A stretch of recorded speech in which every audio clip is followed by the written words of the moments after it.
जय राधे। जीवन अनेक मूल्यवान वस्तु। सब किछुर बिनिमये आमरा जीवन रक्षा करार चेष्टा करी। कोनो किछुर बिनिमये आमरा এই জীবনকে হারাতে চাই না।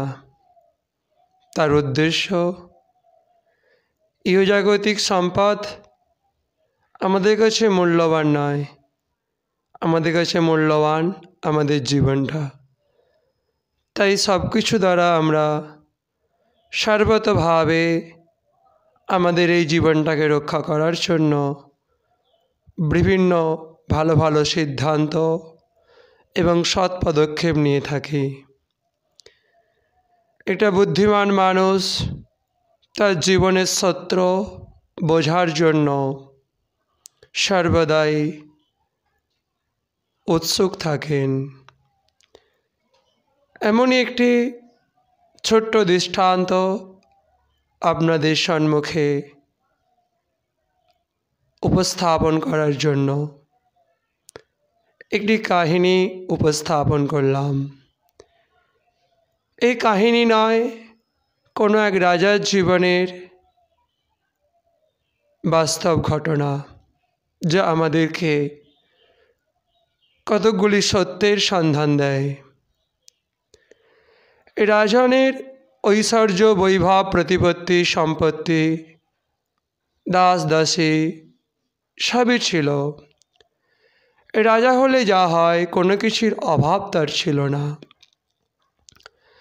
তথাপি রাজার মনের মধ্যে প্রশ্ন জাগল, আমার তো সব কিছুই আছে, কোনো কিছুর তো অভাব নেই, কিন্তু আমার মনে যেন কোথাও একটা জায়গায় মনে হচ্ছে যেগুলো আমি করছি, যাদের সঙ্গে আছি, যে ঐশ্বর্য, বৈভব, প্রতিপত্তি, এই সব কিছুই যেন আমার কাছে মিথ্যা এবং শূন্য বলে মনে হচ্ছে। এই জীবন তো একটির পর একটি দিন চলে যাচ্ছে, মৃত্যুর পর তো মানুষ আর ফিরে আসে না। আমিও হয়তো আর ফিরে আসবো না মৃত্যুর পর। আমি যে রাজা, মানুষকে পুড়িয়ে দিলে দেহ তো পুড়ে ছাই হয়ে যায়।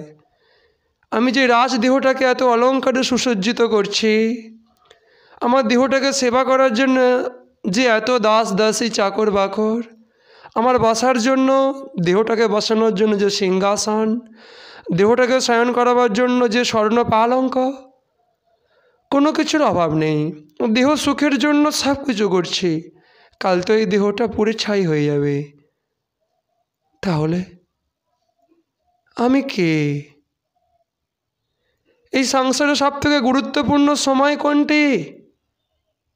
এই সংসারে সব থেকে গুরুত্বপূর্ণ ব্যক্তি কে? এবং এই সংসারে সব থেকে গুরুত্বপূর্ণ কাজ কি? এই তিনটি প্রশ্ন রাজার মনের মধ্যে খুব উদয় হলো। তিনি তখন তার রাজ্যের সমস্ত বড় বড় পণ্ডিতদেরকে আহ্বান করলেন তার রাজসভায়। সব পণ্ডিতগণ উপস্থিত হলেন পুরস্কারের লোভে। রাজাকে যে এই তিনটি প্রশ্নের উত্তর প্রদান করে সন্তুষ্ট করতে পারবে, রাজা তাকে অনেক অনেক পুরস্কার প্রদান করবেন। তাই সকল পণ্ডিতগণ নিজেদের পাণ্ডিত্যের দ্বারা এবং পুরস্কারের লোভে রাজার তোষামদি করে উত্তর দিল।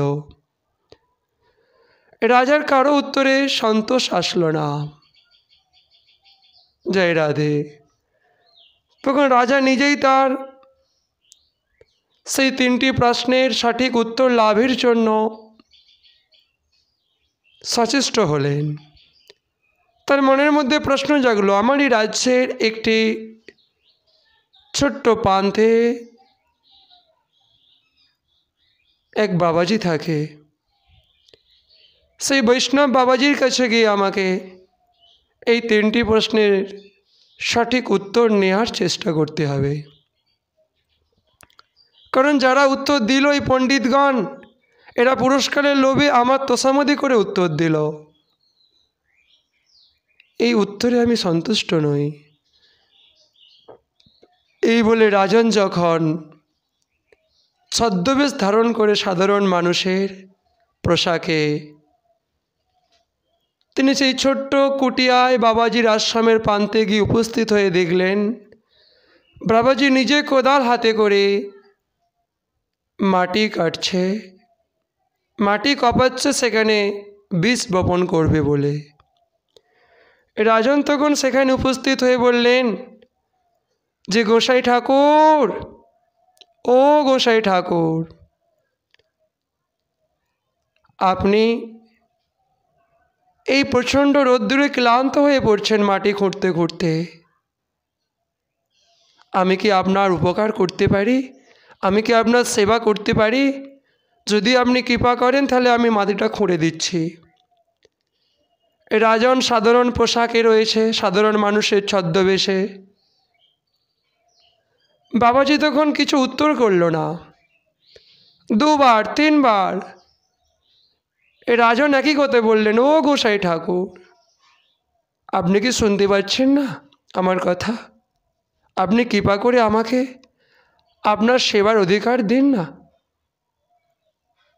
আমরা তো শত পাপে পাপী, আপনাদের সেবা করার কোনো সুযোগই পাই না। তো আজকে যদি অধম পাপীকে কৃপা করেন আপনার এই সেবাটা প্রদান করে, আমি বড় কৃতার্থ হব। সাধারণ ছদ্মবেশে থাকা রাজার এই কথা শুনে তখন সেই গোসাই বাবা বৃক্ষের ছায়াতলে বসে পড়লেন রাজার হাতে কোদালটা দিয়ে। সাধারণ মানুষের ছদ্মবেশে থাকা রাজা তখন মাটি কোপাচ্ছে, সাধু সেবা করছে। এবং সেই অবসরে রাজন প্রশ্ন করলেন যে বাবাজি, আমার মনের মধ্যে তিনটি প্রশ্নের উদয় হয়েছে, আমি তার সঠিক উত্তর লাভের জন্য আপনার চরণে এসেছি। আপনারা তো জগতের হিত সাধনের জন্য, জগতের মঙ্গলের জন্য মানুষকে তার সংশয় মুক্ত করে আনন্দময় জীবন প্রদান করেন। আপনি কৃপা করে আমার এই তিনটি প্রশ্ন যদি শ্রবণ করেন। বাবাজি বললেন, রাজন ছদ্মবেশে রয়েছে, চিনতে পারল না। বললেন, কি প্রশ্ন আপনার? আপনি নির্দ্বিধায় নিঃসংকোচে নির্ভয়ে বলুন। তখন সাধারণ মানুষের ছদ্মবেশে থাকা রাজন বলছেন, আমার তিনটি প্রশ্নের প্রথম প্রশ্নটি হলো, এই সংসারে সবথেকে শ্রেষ্ঠ সময় কোনটি?